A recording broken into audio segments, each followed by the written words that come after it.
It's no better place to be than home on the Hush. So we're going to take it from the beginning to now. All right? Join us. Platinum black on the wall, being hung from a nail, and I always had soul, but this one's not for sale. For cats that are tapping in and you know, they might not be familiar with who you are, who is Mikey D? The motherfucker that you watching. Nah. Mikey D is me, man. You know, I'm the official cat from Queens, part of the LA posse from Queens with Paul C and DJ Johnny Quest. Rest in peace, Paul C. I'm the 1988 New Music Seminar Battle for World Supremacy MC champion. Say that twice. He said say it twice. Like New York, we gotta say it twice. Word up. I'm the 1988 New Music Seminar Battle for World Supremacy champion.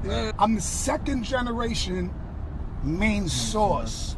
Right. You know, after Large Professor pursued Professor. his solo career, you know, I picked up the reins with the main source crew, did the second album, which unfortunately, you know, it was shelved because of disagreements with management and the label and things like that. But that's another story. It was beyond my control, right. You know. But shout outs to Main Source, right.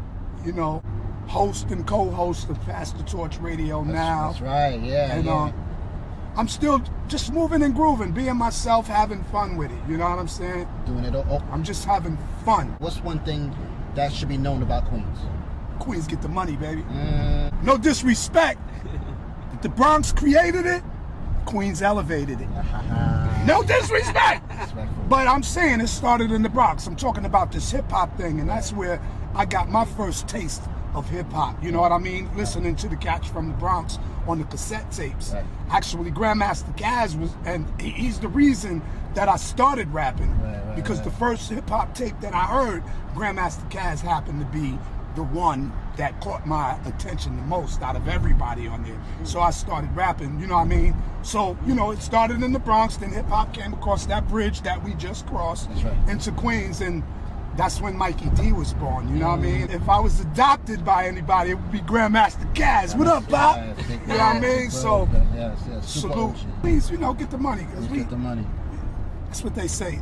Not because we make more money than anybody or we trying to shine on anybody, but it's because Jamaica, Queens is like the money hub of New York City besides Manhattan. Right. If you check on Jamaica, Queens and all of that, the business area it's a money-making area. I'm not going to go into the 80s with the drug dealing and all of that because we're going to keep it positive, you heard? Right, positive. But, you know, positive. a lot of things vibes. A lot of things go down in Queens. We got the Mets, you know. Yeah. Starting from the beginning, like my unsung heroes were like the LA Rap Masters. We were like a Wu-Tang Clan before Wu-Tang Clan. It was like 16 of us that used to be in Johnny Quest's mother's house making cassette tapes. The Phenomenal Four was a group that I was with early that they inspired me a lot, and we were always together. My first rap group, the Grandmaster 3, which consisted of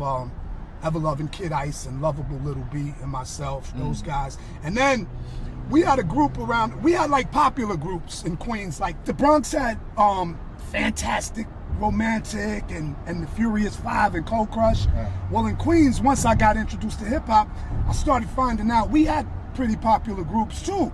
We actually had 3 popular groups in Laurelton, which was the Clientele Brothers, the Professional Five, and Rapmatical Five. These guys were the top dogs that all of the younger cats wanted to be like. I myself and Johnny Quest had the opportunity to get down with the Clientele Brothers, which was a major elevation in my early beginnings. I learned the structure of writing the lyrics and you know, not being repetitious with certain words and things like that, and the swag and just the cadence and all of that really came from like Eddie OJ and Will Seville, you know. So those guys were definitely it. And then once I started traveling out on my own, wandering out on my own, I met other people like LL Cool J, you know what I mean? Me and him, we were really, really tight, and he used to come around the way, I used to go around his way. So we started kicking it before all of this music. Yeah. People like MC Shan is my people. I remember when Kid and Play was with a group called the Super Lovers. Kid and Play, they're from Queens. Yeah, they're from Queens. They're from Elmhurst. They had a dope DJ named Quicksilver. Right. So the name of their group was Quicksilver and the Super Lovers. Wow. And we used to all rock together in it was called the Racket Club on Springfield Boulevard. Gotcha. So that was like our Apollo out here in Queens. You know? Wow, that was your Apollo. Okay. Yeah. Okay, gotcha. So to get on that stage was just, Something serious. you knew you was somebody when Right. you touched that stage. Mm. Professor was younger than me, but he used to frequent the studio with Paul C. That was a part of our group, the LA Posse. You know what I'm saying? So Paul C. had a major influence, and he was always around me. Cats like Run DMC. Run DMC. You know, we all from the same community, so we would always Rest in peace to Jam Master Jay. rub shoulders and stuff like that. Right. And this is before records. I'm talking about when we were out in park jams Right. and basement parties. Because I actually met The Park Jam era. well, this is before the Park Jam era too. Oh, when right, I met okay. when I met DMC, I met him in a basement party. You know what I'm saying? They used to have the basement parties first. You know, they used to turn the lights off and all of that, and the last record used to come on and all of that. Gotcha, you know what I mean? But I used to rap in those basement parties, Right. and to see your name on, we used to have the little invites. You know what I mean? The index cards was the invite. So those were like flyers. So when your name was on one of those, rocking at a basement party, that was kind of a big thing, you know.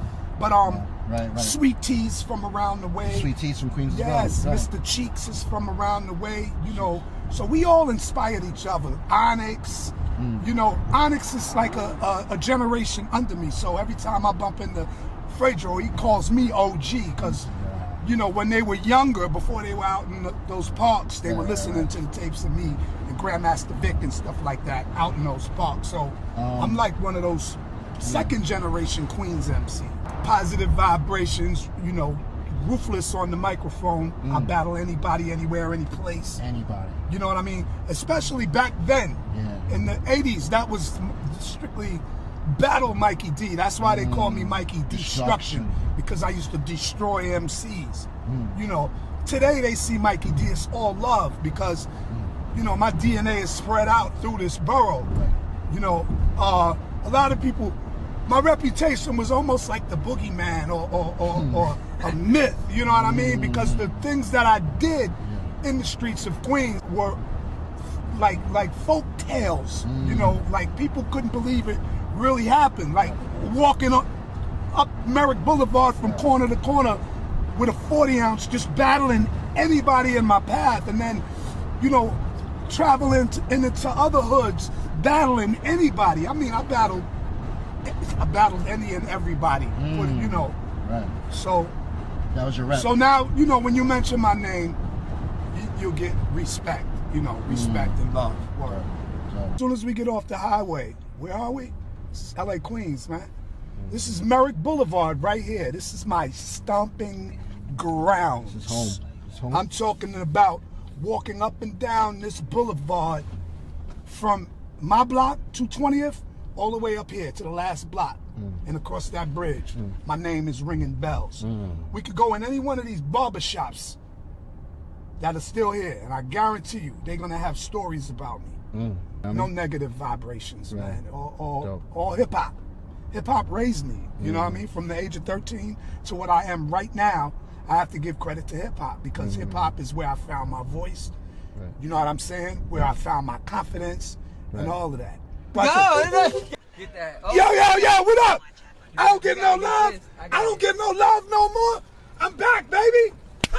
What's the deal? What's going on, family? Everything copacetic, man. Yo. I be seeing you. I be checking you out on your face. I'm moving around, baby. See? So who's that? Snub. Who's that? That's one of the guys that I grew up with. But he's from Lawton, from the back streets, like going toward the Long Island Railroad. You know. Gotcha. Oh man, his name just flashed. That's Peoples, man. That's Peoples, and that type of love, that's what you'll get all day, bro. Right. Yeah, we almost saw my old block, man. Dope. So take y'all right to the crib. Right. I might get a little emotional? you know what I mean? Because that house, a lot of people that know me ask me, yo, why you don't come back to the block? You don't come back to the hood? No, not the hood. The I block. come back to the hood, Right. but I avoid the block for that one reason alone, because that house, you know what I mean? Not hate and all of that. It's because it's a long story. I had to give it up, Yeah. not because I had to, but because I had to. It's had not to. like I couldn't afford it or Right. whatever, but the memories Right. and so many of my family members passed away in that house. You know what I'm saying? So Right. crazy, but I hear that, yeah. man. So this is the block right here. This is 221st. 21st. About to turn I on to live 21st. on 220th, which is up here, but it's better to turn here. Okay, okay. And Johnny Quest, I wonder if Johnny Quest is home, my DJ. Bye, Johnny Quest lives in that house right there. And you talk about a DJ that's super fire, Johnny Quest was it. And we were the youngest out here doing our thing at a very young age. Him on the turntables was the equivalent to me on the microphone. Right, right. You know what I'm saying? Right. So I'm going to park right here just in case there's not parking up there. Right. And we're going to walk down the block here and take a walk down the block to where it all started. Mikey D. Yeah, we outside. 22005. Right here. I was born here. Right. The story that I heard, they were sitting at the dining room table on Thanksgiving, and my mom thought she had indigestion. Guess who was coming? That was me, born on Thanksgiving. I had Bismarck upstairs, Mr. Freeze from the Jazzy Five, rest in peace. Rest in peace, Biz and Freeze. Yeah, boy. They were upstairs in my room, MC Lotto, my godson Tyreek. We all was just freestyling upstairs in that room. So Bismarck used to come through. LL Bismarck, you know, Buff. All right, LL Cool J, you're gonna hate me for this one. So there's a school right around the corner called Christopher Robbins. My man LL Cool J used to go to school there. But sometimes Cool J was bad. He used to cut class. And it ain't snitching unless the police are involved. And it ain't no cops involved. So he was cutting class. And he used to come right here and wait for me to get up. Because I was no better. I was bad. I dropped out of school. But Nana, you know, as long as I was in the house doing something constructive, I was good. So LL used to come here, knock on the door, and if I was asleep, Nana would give him a egg sandwich, and he'd be sitting right here with the egg sandwich. Wow. So where are we now? Oh, right now we in the heart of it. You heard? We in South Jamaica, Queens. This is Baisley Pond Park, aka Baisley Park. You know, so yeah, a lot of jams in that park back there. Word up. A lot of memories. A lot of memories. Facts. I got one story, but I don't want to put Geechee on blast. Oh man. Where I was introduced to hip hop was right here on these steps. The neighbor's house? Yes. I had a friend. His name is Derek Parks. Derek Parks lived in Harlem. His grandmother lived right here downstairs. So he used to visit here every summer. I come out of my house, Nana is home, Grandpops is at work, you know what I mean? I come out the crib, I get up with my first best friend. I got another one that says I'm his first best friend, Mark the 40 Killer from down the block, but he's younger than us. But Dave Moore, right? That was the Moore's house, right? So came out, got with him, came over here. My man Boo used to live in that house, the yellow house. We all used to come here to Derek's house and sit right out on these steps and just kick it. You know, little young kids, we like 12, 13, just sitting on the steps chilling. So this particular year in 79, D-Money, Derek, he came outside with his brother's big ass boom box. And we sat right on these steps and he popped that tape in and he told us what was going on uptown and in the Bronx. It was hip hop. One person's name I did want to bring up, which Yeah. is Granddaddy IU, brother. because I remember he introduced me to you, and you know I've known rest his soul. I knew him for years, and I was like, Granddaddy IU, I'm trying to do this thing in Hush and Queens, and he was like, Dad, who got it? My man Mikey D. Yeah. You know, and he Granddaddy. was so passionate about you, your contributions to the culture, your presence in Queens. It was hip hop. So he played the tape right here. I think I don't remember if Kumo D was on there battling Busy B. Because I know that's where I got my battle stuff from. Shout out him to and Busy Kaz. B. Shout out But to Kumo D. I know for a fact Grandmaster Kaz from the Cold Crush was on that tape. I remember Kaz saying that rhyme about Yvette. Now, mind you, this is the introduction to hip hop for us. Derek's brother was older than him, Mike Action. Is what we used to call him. Right. So Mike Action was at Harlem World. Mike Action was able to go to these spots. We were too young. He bought that tape out here, and when I heard Kaz spit Yvette, it was a long time ago, and I'ma never forget. Got caught in the bed with a girl named Yvette. I was scared like hell, but I got away. That's why I'm here talking to y'all today. When I heard that, it was off to the races. I'm like, what the hell is this? Right. What? He's just talking, but it rhymes, and that's what I wanted to do from that point on. So that whole day, we sat here, kept rewinding the tape, listening to the tape. Dave Moore went back home. Right. Boo went back home. I went back home. So that was the start of Mikey D. Facts. When I went home, I went upstairs to that room. That room. That second room, yep. I got me a pen and I got me a piece of paper. And that's when it started. And I wrote my first rhyme. Oh, Do you remember that I rhyme? don't want to put anyone on blast. No, I gotta tell. Okay. I gotta tell. I was hoping you say this. Geechee Dan, I love you, bro. But you know, every time we in Baisley Park, I tell that story and we laugh our behinds off. There was one time, right? We was doing a jam in Baisley Pond Park, right behind us, right over here. My man Troy, he had a baby face. I used to say he's like baby face Finster, because Troy was up there in age, but he looked so young. Now, a lot of people might not know who Troy is. I'm gonna tell y'all who Troy is. Y'all heard of this guy. This is the guy that supposedly that the beef started with 50 and Ja Rule over. Troy is the one that snatched Ja Rule's chain or something like that back then. The story is out there, so there's no snitching and no police are involved. There's no snitching. We in the park, me and Geechee. Troy is with a couple of girls, right? Troy had a cast on his arm. I don't know if he fell off the moped he used to ride and all of that, but Geechee tried to talk to one of the girls that was with Troy, right? And Troy was like, yo, man, yo, back up off my girl or something like that, right? And Geechee was like, little boy, you must not know who I am. You better get out of my face before I break your other arm. And I'm like, oh, that's Troy, right?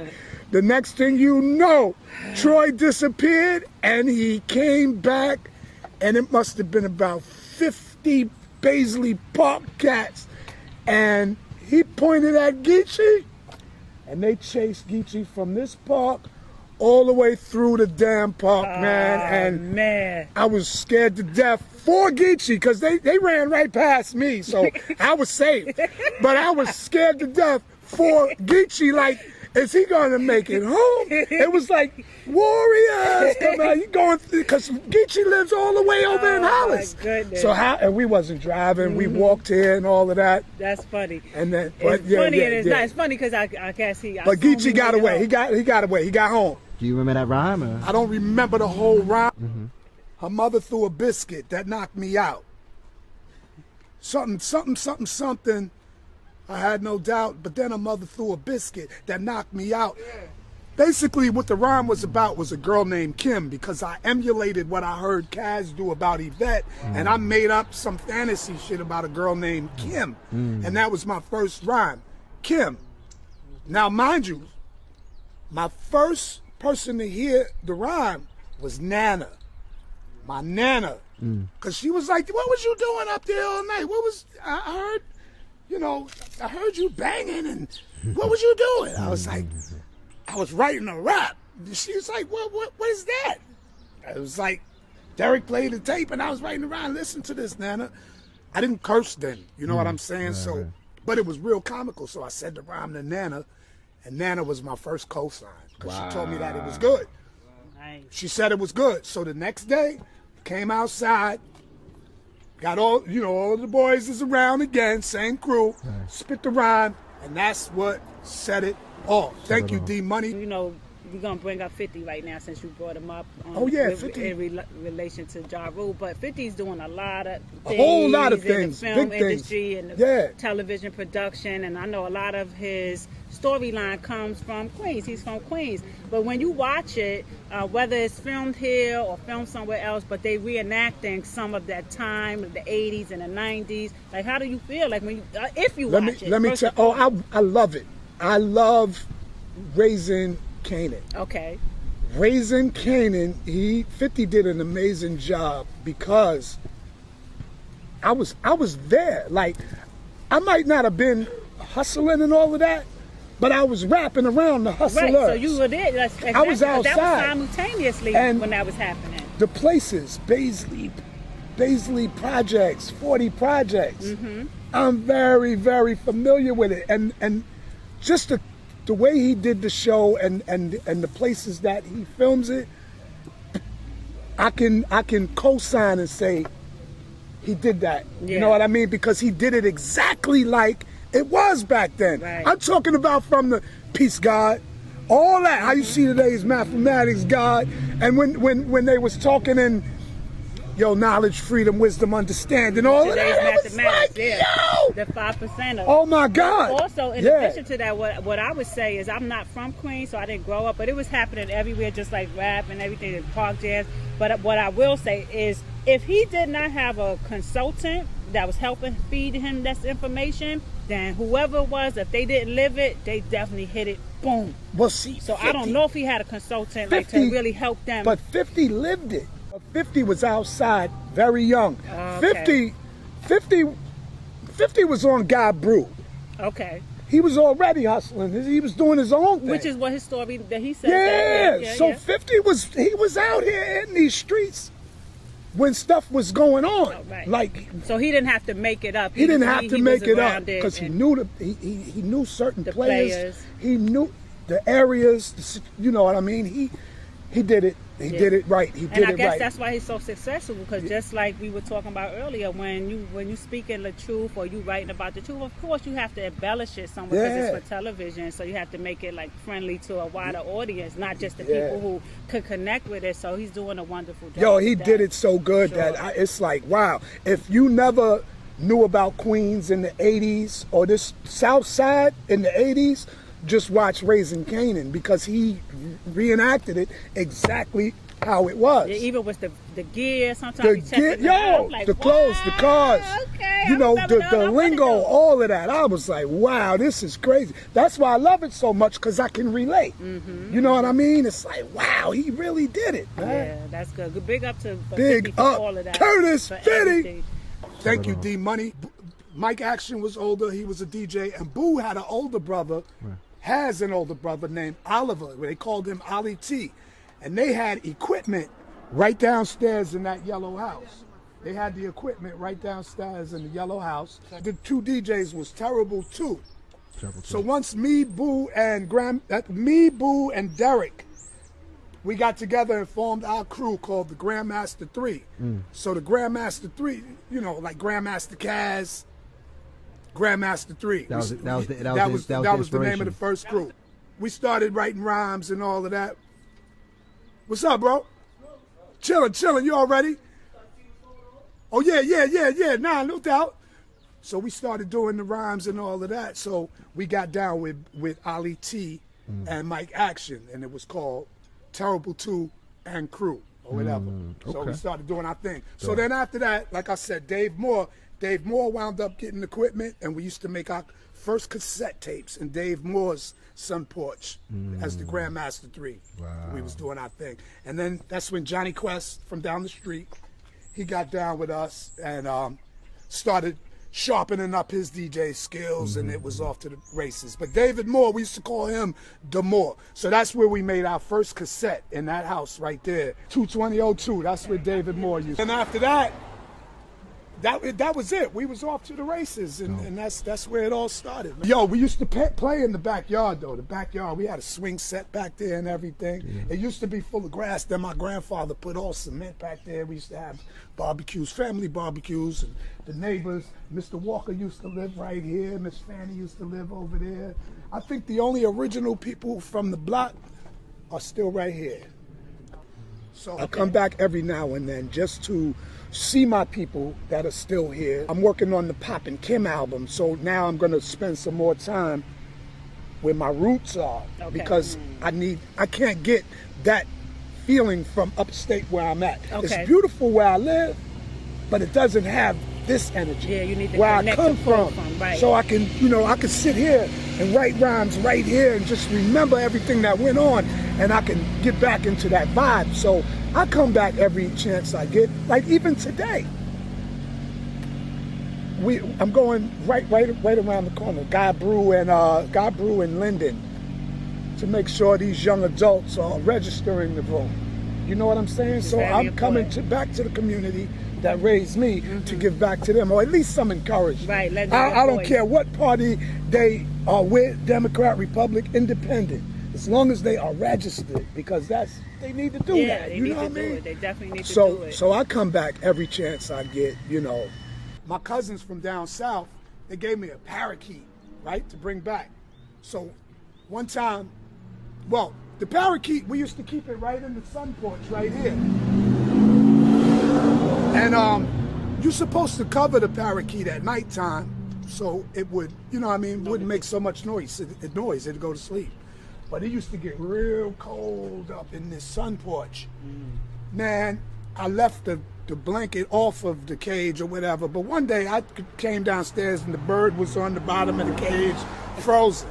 So my grandfather gave me this box that he had. I don't know if it was one of his old watch boxes or whatever it was, but he made a coffin out of it, and we put the bird in it, right? And we buried it right there. Oh. So the bird might still be there. The bird might still be there. Story, man. We used to play this game called Roundup.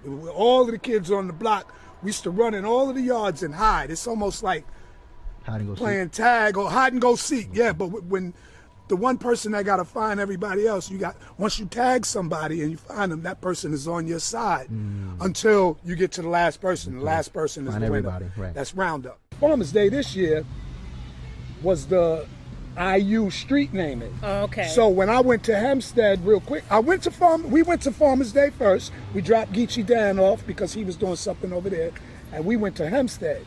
While we were going to Hempstead, LL was on his way to Farmers Day. So we just missed each other. And by the time I came back, he already spun out. So, Okay. I like damn. But it was a great thing. I got to see my man Bimmy was out there. Waka Flocka came through because Waka Flocka is originally from there. Right.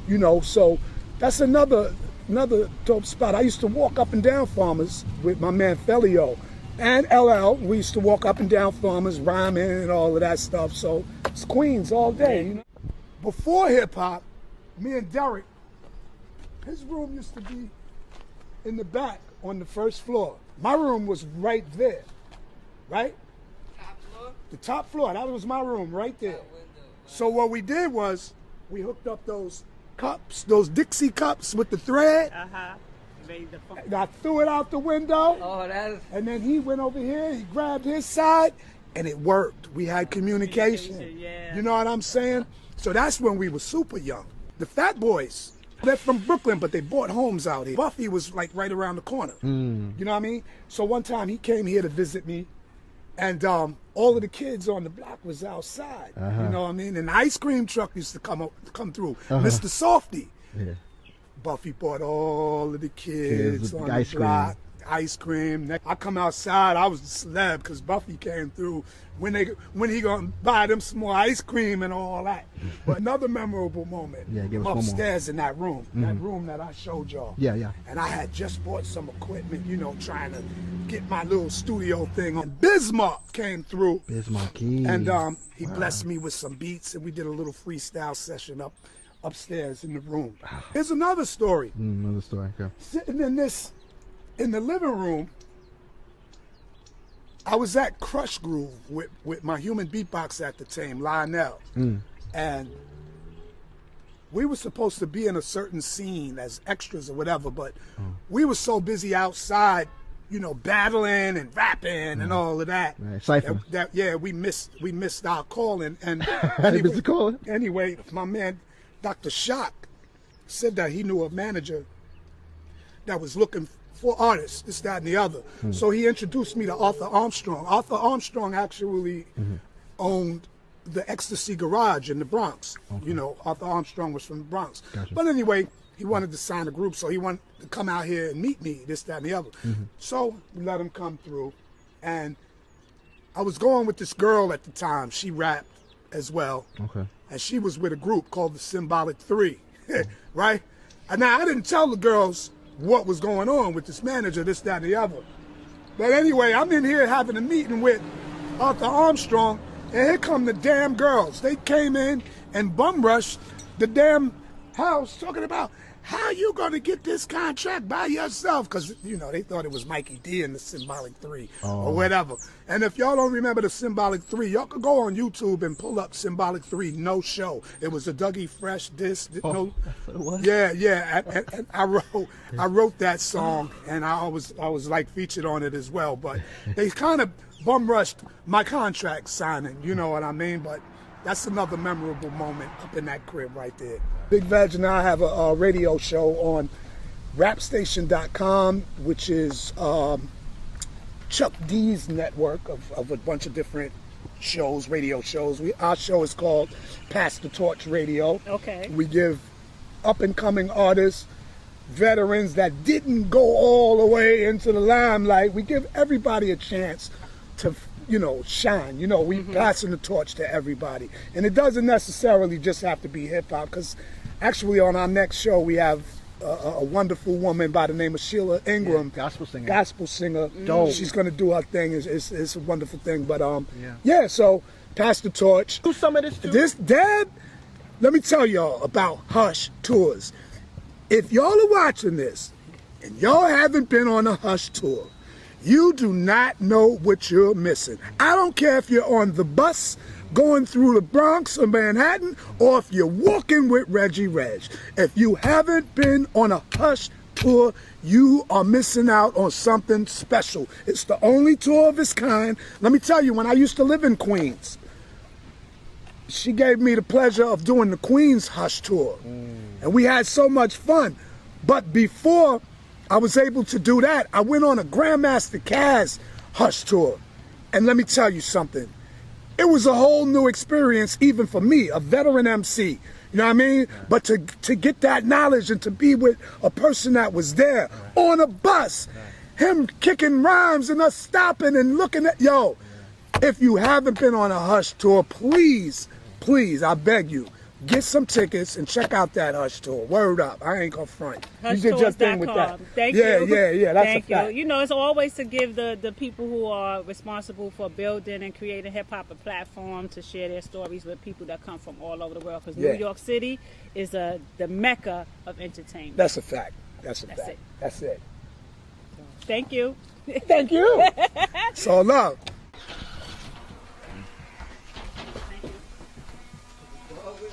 Yeah. He wasn't getting full of your leg. Wow. Look at here. So, Mikey D, where are we right now? Yo, we're at Zodiac Fish Grease in Jackie Poindexter's house. This is the home of the famous Zodiac Fish Grease. He probably upstairs asleep. We should take the camera upstairs and wake his ass up. I'm gonna see who's in there with the blender and all that. It's We're gonna be right here. it's probably Jackie Poindexter. Okay, we'll go ahead. Yeah. You let us know if it's okay to go.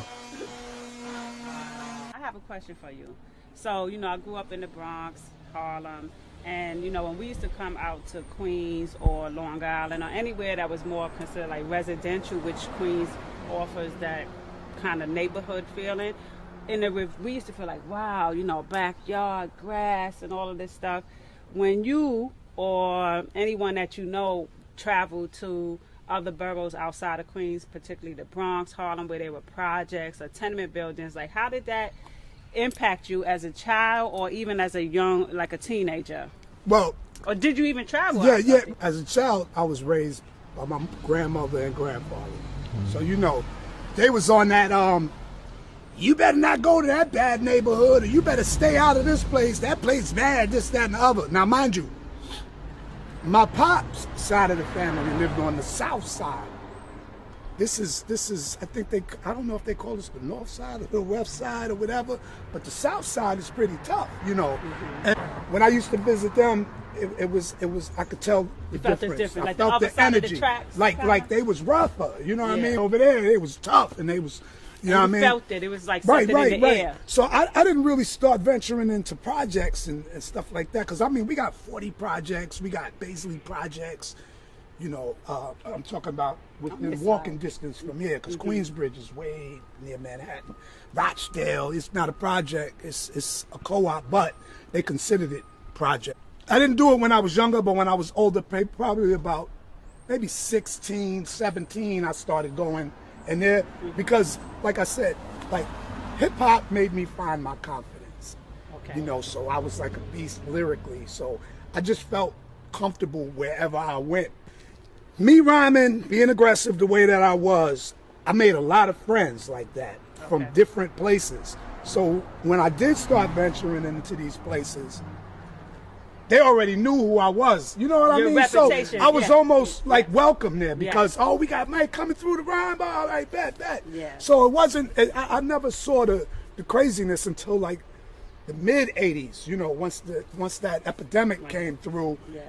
you know, things was different. So a lot of people weren't welcome in certain spots, this, that, and the other. But I was always a neutral guy, but everything was still dangerous. Zodiac is here. I woke him up. You did?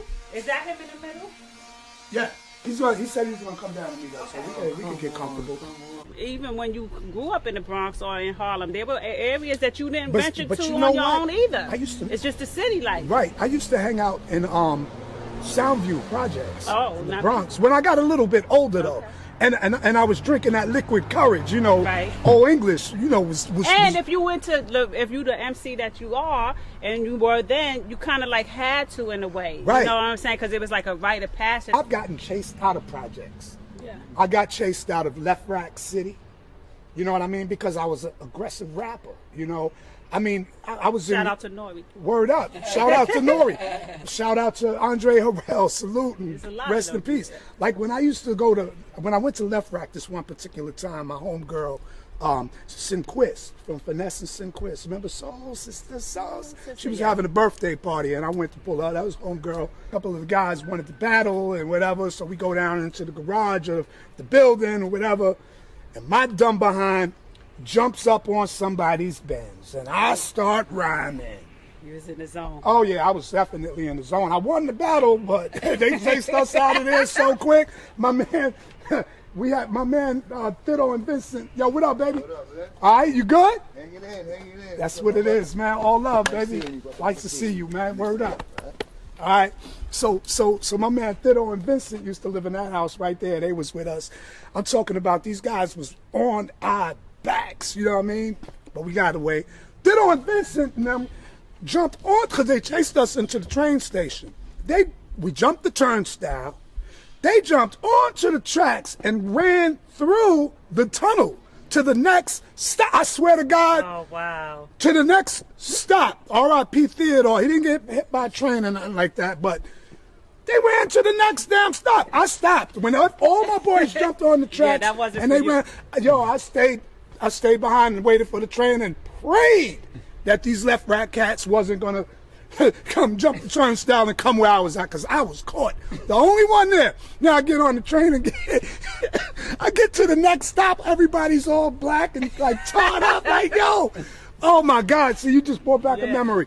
And the other time I got ran out of a project was Queensbridge, because I went there to battle. I was looking for my brother MC Shan. I told you this home. I see. This home. Go. So, So give us a little bit of history, Mike. well, who's that? Yeah, that's Zodiac with Puffy and Tupac. Okay. So, like, these platinum albums are a mixture of the people that sampled his mother and father's music. Wow. And They went on to sell millions. some of them are, like this one, for instance, this Trick Daddy joint is from Zodiac shot the video for him. A couple of them. So you'll see a couple of them are dedicated to Zodiac Fish Grease. And like this one, Will Smith, for instance, this is to Robert Poindexter, which is his dad. There he is, right here. Pleasure to meet you. Pleasure. Battle. I was looking for my brother MC Shan. You know, I didn't really know him like that at the time, but I wanted to battle. I think Shantae I might have ran into her first and asked where he was at. I was with a couple of my boys, and she told us that he was at Marley Marl's crib. They showed us where Marley lived. So we went to Marley's crib, but Shan wasn't there. But the crazy thing is, Rakim and Eric B was there recording Eric B for President. Wow. When we went there. So when we left the studio and all of that, you know, we was tipsy again because we drank a lot of 40s on our way out of there. Somebody from Queensbridge said, yo, there's some cats out here from Jamaica, Queens, man. Boy. Yo, we about to get them, and not knowing that they telling us, we got the hell up out of there real quick. So yeah, so those are some projects. Nice. Yeah. What's up right there? That was it. That was doing it. Spectacular and extra special is what I'm known as. I have more rhymes in my mind than any MC has. Realistic, that for real. MCs know the deal. I'm the baddest rapper out here, and that's how I feel. Writing rhymes, I do love. MCs, I am above. In the rapping industry, or push comes to shove, I defeat when I meet MCs who try to compete. Mikey team is still unique. Who's fully complete? I am. To shout Geechee Dan out for that because he reconnected with one of my brothers named Papa D. Papa D was a guy. He actually lived straight up here on Francis Lewis, the next block over. He took Johnny Quest and me to our first real recording studio. But anyway, there was this block party right up here on 233rd Street. Right now we're on 230th Street. He was with the DJs. You know what I'm saying? It was T Production or whatever. Papa D actually had this tape for over 40 years. Never gave it to nobody. DJ Rufus was on the 1s and 2s. That was that. But he ran into Geechee Dan. Now, Geechee Dan is the tape master of Queens. He got every tape that anybody wanted. So when they ran into each other at this event, he asked Geechee, he said, do you have the original tape of Eddie Chiba? And Geechee said, yeah, I got the original joint that nobody has. Oh, yeah. So Papa D was like, look, I can either buy it from you, or I can trade you. I got an exclusive that nobody has. And it was the LL Mikey D joint. And then he gave Geechee his number for me to contact him. I contacted him, and it was me and Big Veg. We went, picked Geechee Dan up in the Bronx, and we drove to Papa D's house. We actually shot a video at Papa D's house the day that we got the tape. Did a whole interview and everything. I'm going to show y'all that. That's historic. And that's yeah, that's how it happened. What year was this? This was 1984.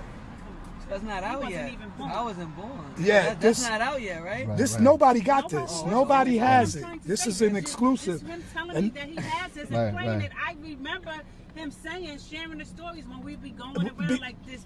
We was here, we was there. It's one tape. It's mad tapes. Right. And you know what? Now she remembered because I used to have to keep explaining myself because nobody really believed me. I believe you. And I never had the actual proof.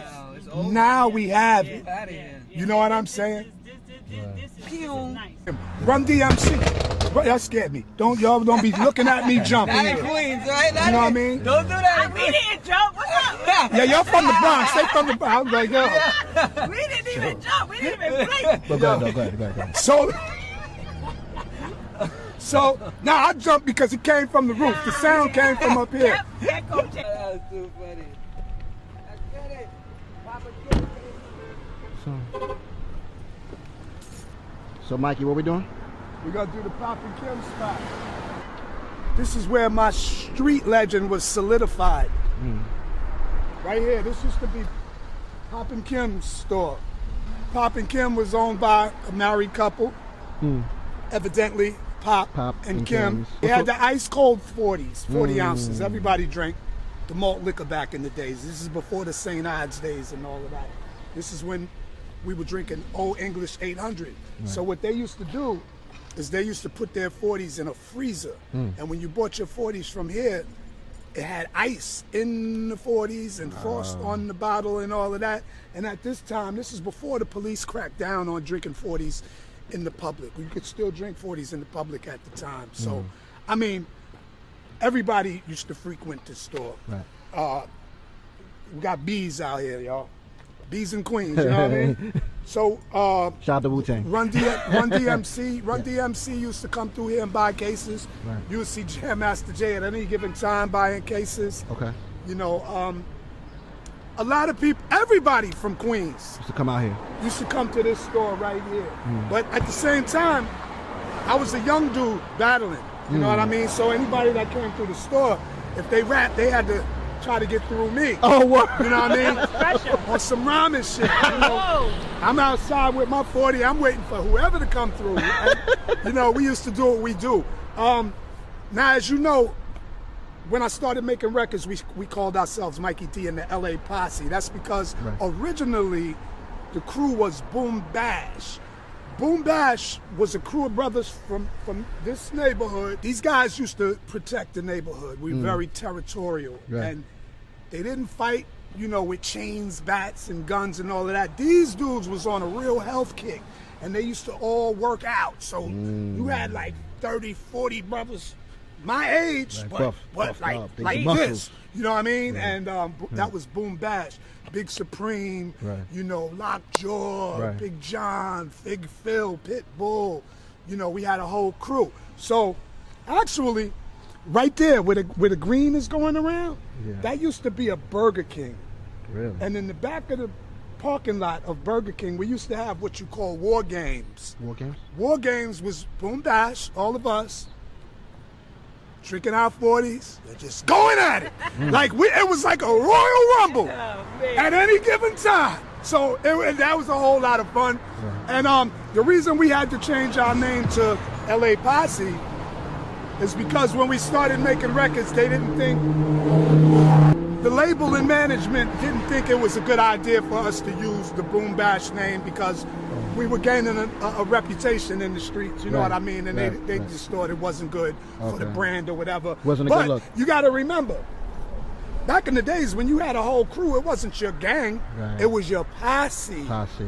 And remember, LA stands for Laurelton. So Laurelton Posse, LA Posse, Boom Bash, same people, different name. You know what I mean? So that was that. But this was definitely the place to be. This is where this solidified my whole reputation as being a street MC. And it's also, here's a plug, you know, pun intended, Poppin' Kim. It's the name of the upcoming album. Oh, Mike- exclusive. Mikey, do you have any memories, like, in front of the shop? Like, Bro, who did you battle? bro, so you're going to keep on asking me about some damn memories, forgetting I'm old. Like, I do have memories, bro. Give me top three. Oh, top three. look, check it out. First of all, they used to have, where the cash register is at, where the glass was at, they used to have pictures. So anytime I was on the road with Bobby Brown, with Schoolie D, whoever it was, and remember, we didn't have these devices. We took pictures and we had the physical pictures. Right. We brought the pictures to Pop and Kim and they used to hang them up. I used to sign. Kind of like a Hall of Fame, I guess. Yes, I used to Yeah, sign. that was Facebook. I used to sign my pictures and dope. put them in them. Now here's the thing. 1988 New Music Seminar, Battle for World Supremacy. I said it again. Right. When I won that belt, For the belt, yeah. when I finally got the belt, I brought it to Queens, and on that Wall of Fame, Yeah, they put the belt up. we put the belt up. So the belt stayed in there for the longest. You Brought know it what I'm back to saying? Queens. Brought it back home. Yeah, exactly. So, That's dope. but So it sounds like y'all showed them love, but they also showed you love. Yeah, the love because, was you know, mutual. I mean, sometimes you could be in the store and supporting a business, and they don't really respect you. You know what I'm saying? Right, Whether right. you rapping in front of it or not, you just spending your money, and all you look No, like to them, or you know, you just helping their business. You're not a valued customer. they loved it. We didn't just buy 40s, one or two. We bought 40s by the case. You kept them in business. And it's like 12 40s came in the case. We was walking out of there with the boxes of 40s. We was getting credit before credit. Yo, they used to. I remember it started out with, can I get 140 on credit? she let it rock. Pay that money back. Can I get 2 40s on credit, Kim, please? She'd be like, sometimes she'd be like, no, Mikey D, you too drunk already. You know, I love Kim, rest in peace. But then, went up, Kim, can I get a case of 40s on credit? I'll pay you back as she used to do it, man. She was a loving soul, for real. And everybody had love. Shout out to Ree Lover. Word up, Ree Lover was like he was the staple. He was like the mascot of Papa Kim. R.I.P. Reese. But yeah, this is it, man. When people used to want to come to Queens to meet with me, like Geechee Dan, perfect example. This would be the spot. This would be the mini I spot. would tell them to meet me right here because the bus stops. Centrally located in a sense. The bus stops right here. No, the bus stop right there. You jump on the bus, go on. We be right out here chilling all day and night. Now she wasn't a 24-hour store. She closed late, like midnight or something like that. But we were out here all day, all night. In the 80s, this was the place to be. There was no violence and none of that, no shooting. Because we didn't do that to each other. We stuck together. It was all love. It was all love. We had fun. So, The common denominator was that y'all was all aspiring to rapping and traveling and, you know, coming full circle and checking in with each other. This is Poppin' Kim. I see it's still called Kim's. Yeah, Kim's Nails. I don't know who owns it. I'm not sure. And I know right next door used to be the fish market. Fish market? It used to be a fish market, man. You don't see that really in Queens no more with the real fish on ice. We were stopping there and get some fish, a fish sandwich. I gotta think. I just spoke him out. Do you know who I am? Yo, I just spoke him Who out. I am? This is the one that turned that mic up on that tape. R&T, T Production. I just spoke you up on this interview. Oh my God. Say a word or two. Yo, Al. Look at that. R&T. Yo. That's God. That's God. That's right. How you doing? Yo. God, that's crazy. Oh my goodness. Yo. So good to see you. Yo. So good to see you. Yo, I was just talking about you, God. Thank you. I was Thank playing you. the tape. Thank You got to get a copy of it, right? You want me to send it through Yes, WhatsApp? please. Yes, please. Yes, please. It was his So- equipment. Wait, LL Cool J. hold- It was him. Hold on. Introduce him. This is Alan T of the T Production Production crew. This is the. We was a massive group back in the early 70s that had like 4 or 5 different MC groups. I met Mikey D before he was Mikey D. Yes, sir. He helped us with equipment. He moved records. Him and I met them both at the same time. LL before he was LL. They're just Exactly. little kids. And they helped us move our equipment, and all of a sudden, these two just blew up. Right. And they was rapping for us. I got flyers and stuff like that. And this guy was the man. This guy was unbelievable. He was nonstop, even when he was young. That's But- crazy. Yes, Yo. yes. We had a massive sound system group. Yeah. We battled everybody, Yeah. and we basically never lost. Yeah, And we had a big show. We had a big show right where that new hospital is at. Okay, Right. back there, our first show was on the block party. It was 20 blocks long. Right. Okay. Oh, when we had the Longton Right, Fair. when we had the Longton Fair, Fair. right. It was like 4 or 5 DJs on this strip. Right. DJ Bobo, Ultrasound, T Right. Production, and we had back in the 70s we had 4 girl rappers and a girl DJ before what's the name from Funky 4? What's her name? Shyrock. Before Shyrock even came out, we had 4 girl MCs and a 4 DJ. Right. We played there, and it put us on the map. Just having 4 rapper girls and a DJ, unbelievable. And when you say battle, you mean you battle with your systems? Right, we battle with battle with systems, systems. but this is how you win. This is what we did. We battled for your MC. We battled for your equipment. We battled for your DJ. Right. Okay. Meaning you had to be the loudest. Right. loudest in the Whoever had spot, the better right? sound system, whoever won, if Right. you lost, you had to give up your DJ. Right, You right. had to give up your MC. Right. You had to give up your equipment. Right. And that's how we did it. We basically never lost. T Production became so big, we was just out of control. We just out of control. It was massive. That's I have a crazy. question. You have any of that vintage, a speaker, any vintage I got- mixer, anything you still own? I got all that. I got pictures on the phone. I got all the flyers. I got a book of flyers. Yeah, send me So- some That's pictures. what's I'll up. send it to them. Okay. I'll send it to them. Just okay. But he was freaking amazing, and he was out of control. I met them before it was LL Cool J and Mikey D. That's right. That's But a- if anything, he was the man of the group. Okay, LL followed behind him. So wherever Mike went, he was with him, Right. and then it was like they was like brothers. Absolutely. They was like brothers, but he was the leader, Right. you know. So Foul the leader. yes, yes. Right. That'd be. Perfect time, Yeah, and he that's dope. definitely just spoke I you up. just spoke you up. That's crazy. That's God, though. That's God. That's what happened with And I thank you, but I'm blocking traffic, and I'm Yo. going to be out of here. I love you, bro. Are you going to be? Yeah. So there's a big event happening tonight, and hopefully, Mikey, you'll be there. Oh wow, I see my name, Mikey D. All right, that's tonight in Rochdale Village, Dope. and you're going to be there, right? I'm not sure. Okay, all right. Well, I have to now. bring them too. All right. All I know you're going to be out of control on the mic. I know. Oh yeah, they tossed me that. That's how it goes, baby. All right. All right, brother. Thank Love. you. Wow, Mikey D, man. That's God, bro. Yeah, for Yo, sure. he stopped traffic. For sure. Got traffic. And nobody was even on their Walking the horn. flag like a ball. What is it? Yeah, you always got your hands full. In junior high school, 231. This is I actually was in the 7th and 8th grade there.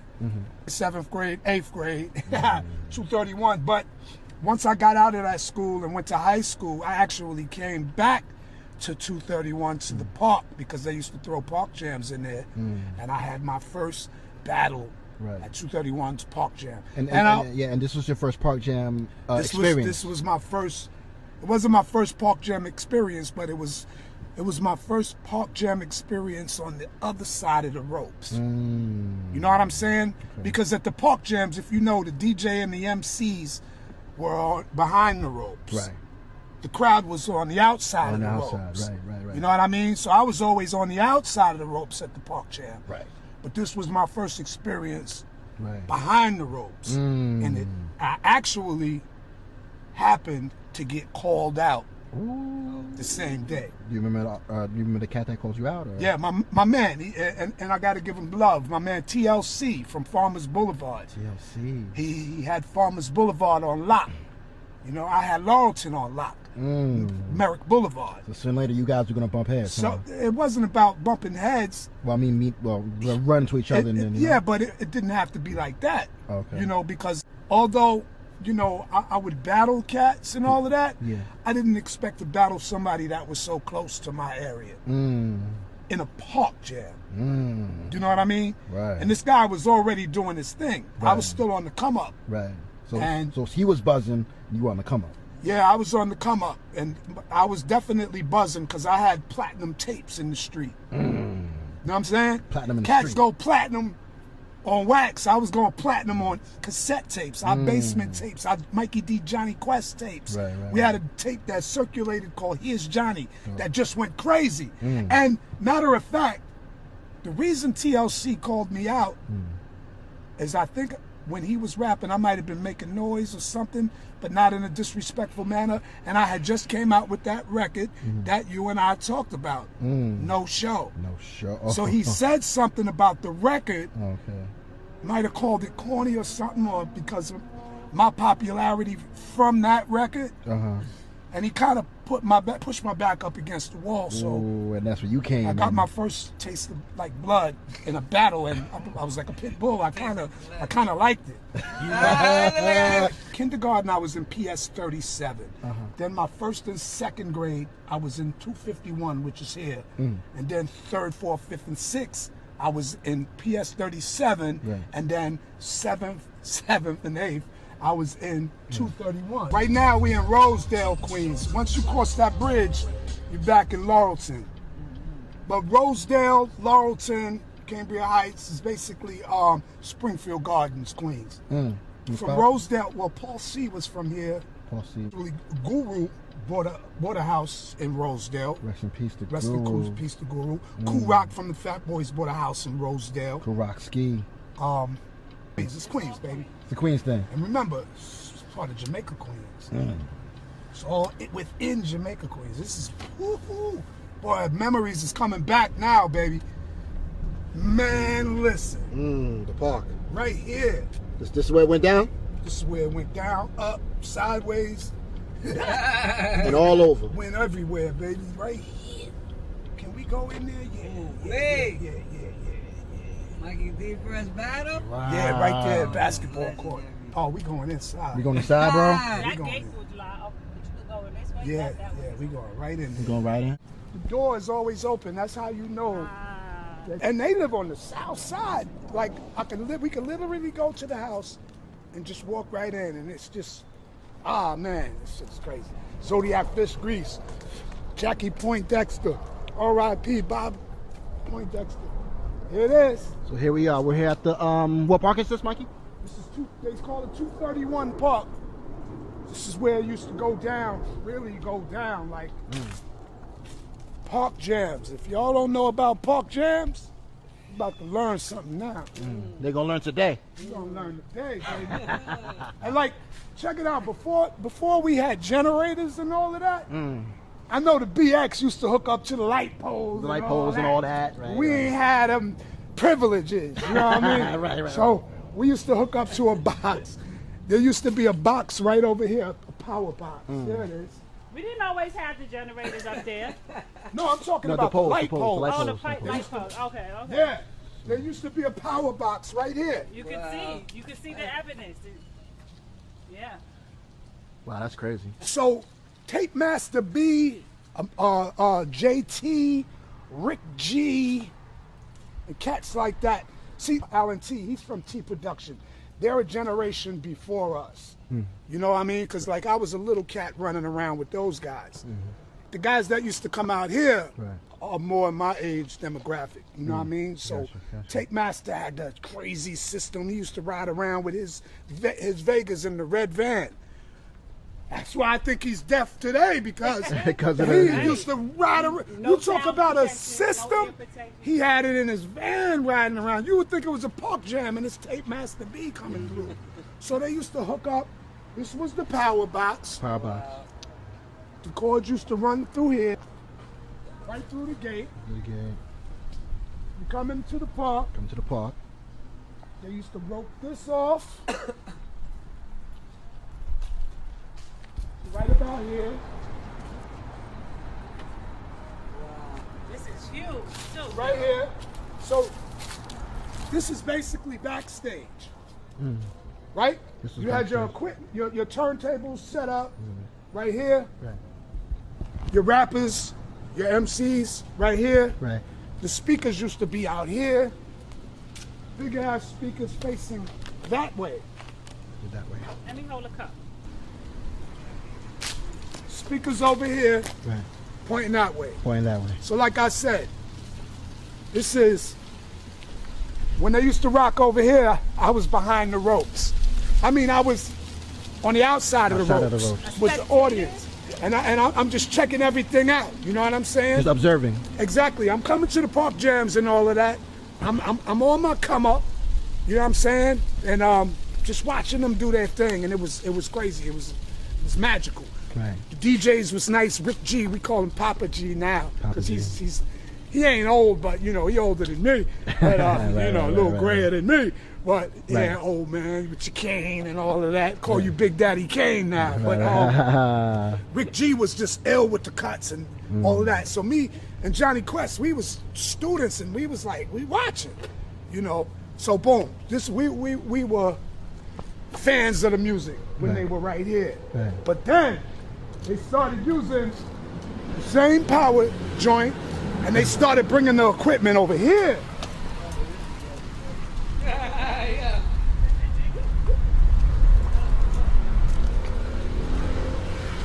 To the basketball court.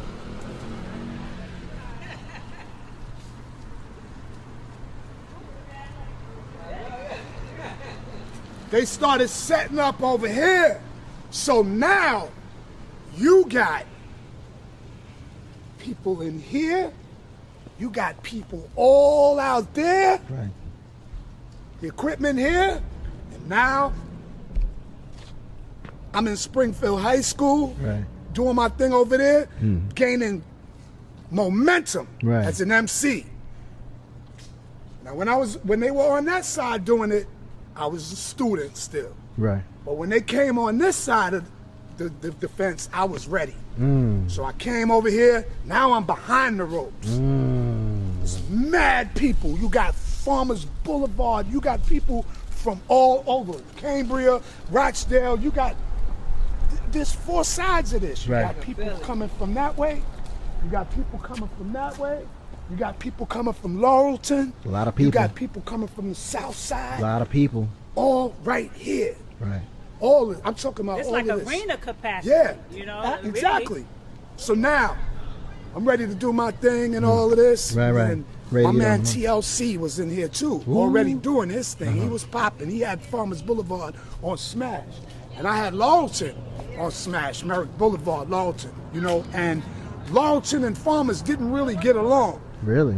You know what I'm saying? Yeah, they really didn't get along. I got along with people on Farmers for the simple fact, 1, I rap, 2, I was living in Rochdale Village. So Rochdale is right off of Farmers, so I was always on Farmers anyway. Right. But not on this side of Farmers. On this side of Farmers, they didn't like my pretty yellow ass and all of that. You know how that go. But Okay. so this particular day, TLC called me out. He called me a whack mother effer. He said that my record sucked and all of this, man. And the crowd was like, oh. Pressure. So Mikey D, what you gonna do? I'm like, well, let's battle. Let's battle then. You know, You was ready. I was ready. Yeah, because he really tried to humiliate me. So, battle accepted. He, you know, he did what he does. I'm going to find that tape so y'all can play some of the audio. How long was the walk when he called you out? Did you have to come from over there, or you was already? No, I was already over here. Oh, okay. I was that a already long over here. walk, Yeah, a yeah. Short walk? It was a very Quick? short walk, but it was Yeah, cause you was about to perform, right? You was about to do your thing. it was a shocked walk. Okay. Like what? You Ah. gonna do what? Oh, Oh, I'm right here. okay. Fuck it then. Yo, give me a mic. Let's battle. Shut the fuck up and rhyme. Excuse my language. No, that's cool. But this is what I'm telling him. Yo, because he's still talking trash about me. I'm like, yo, shut the fuck up and say a rhyme. Or whatever. You'll hear the audio. Much love to TLC. This is in no way a disrespect. I'm Right. just recapping The history. situation, yeah. And thanks to TLC, he put me in a position that Prepared. gave that. Yeah, it put me where I am right now Right. because that prepared me. Gave you confidence and all. All of that. Yeah. But he caught me off guard. He caught you off guard, So, right? because he caught you off guard, was it a freestyle that you came up here and did, or did that even exist, Well, or at did the you already time- have something in the clip? At that point, I had several in the clip. I had a loaded, what do they call them? Gatling gun. Oh. I had a loaded Gatling. The Gatlin. You know what I'm saying? Mikey, the Gatlin? I'm telling you, I had them loaded. Talking that talk, I don't even know what that is. Yo, that's that. Mikey, but the Gatlin though? I had the loaded Gatling. Okay. Word, yo, not the drum, Not the drum. like the mob Right, bosses had. right. I had The the Gatling. Gatling gun, where the bullets was coming off of the shoulders, and you see the.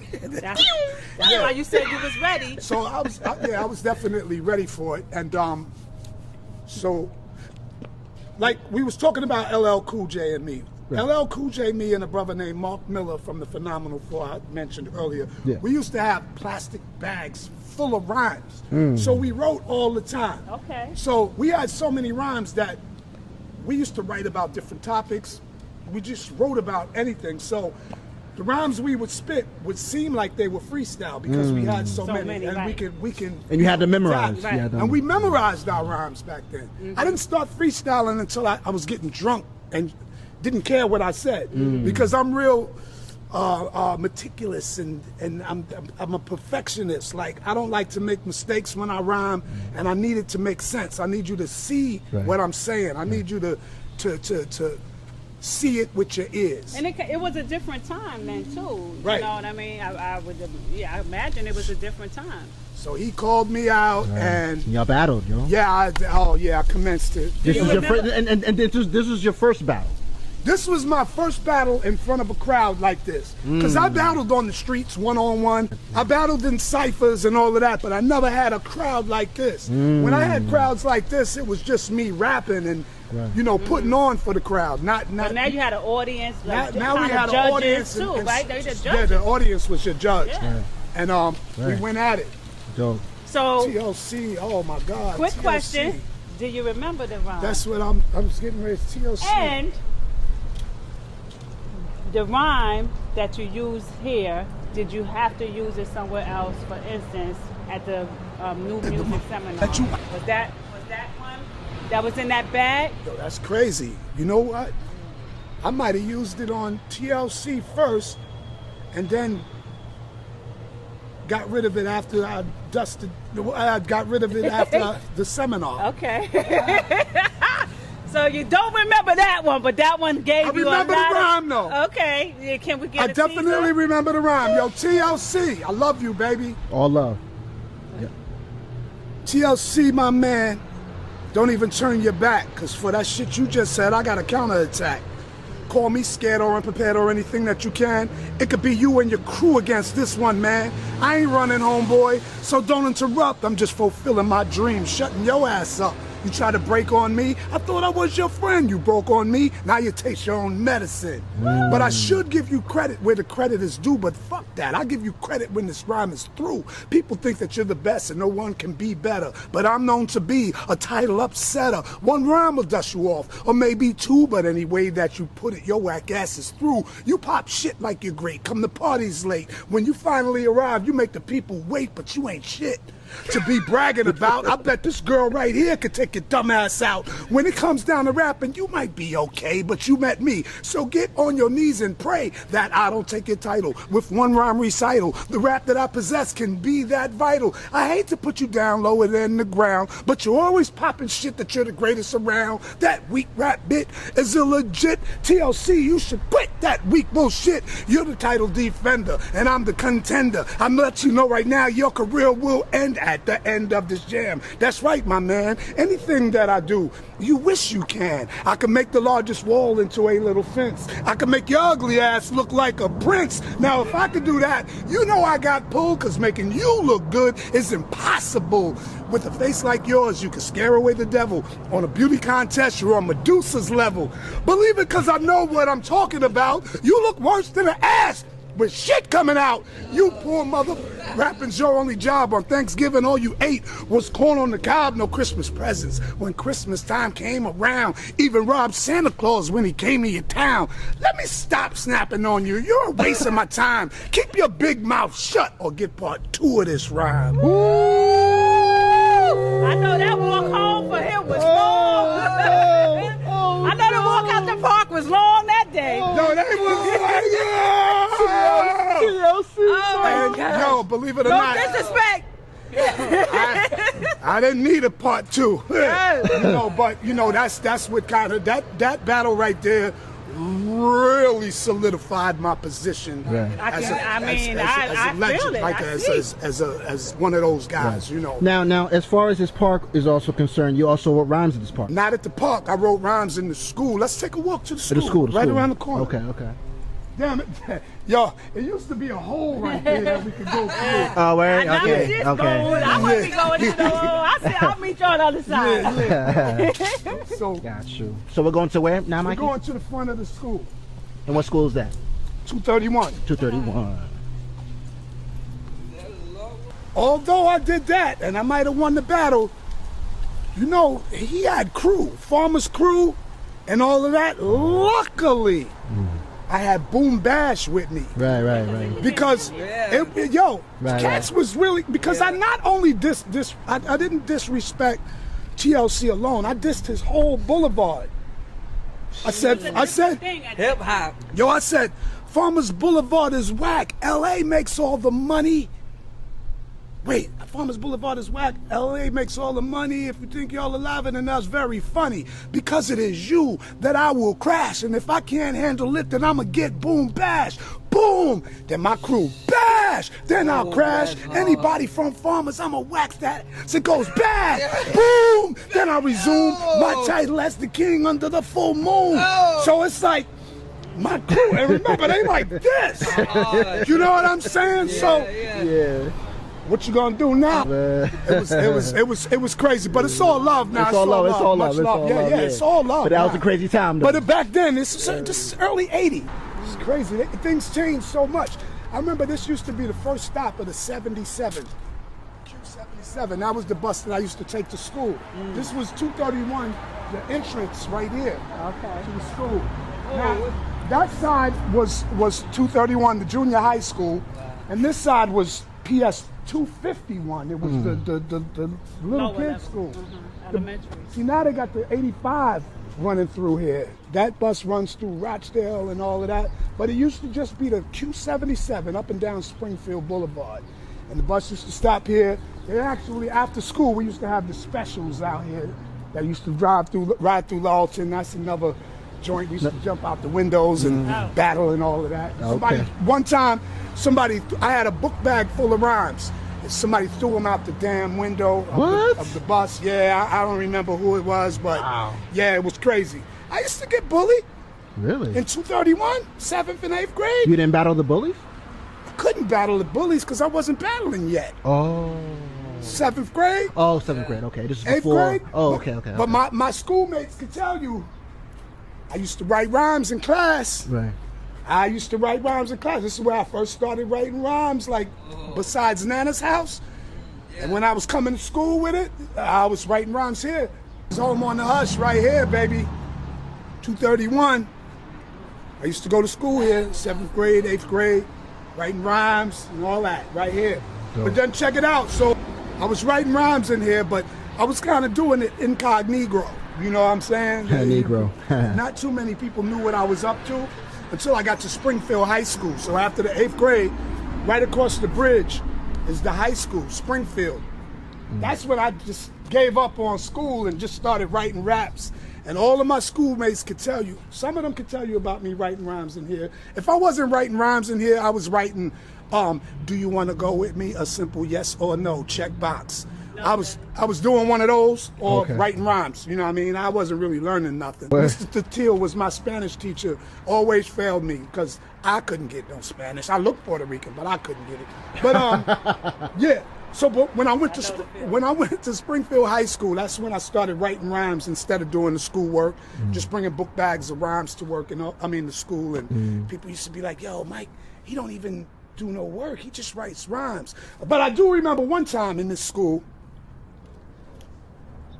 we had some type of assignment where we had to write some type of current event, and I did it in a rap. Right. And I said the rhyme in front of the class.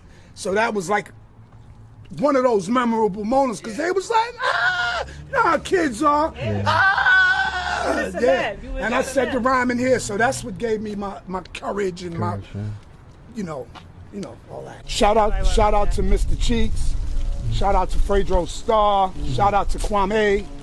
Shout out to Grandmaster Vic and everybody. Shout out to Supreme McGriff from the legendary Supreme team. Shout out to 50 Cent, Tony Ayo. All of them cats. They know what it is about Basically Punk.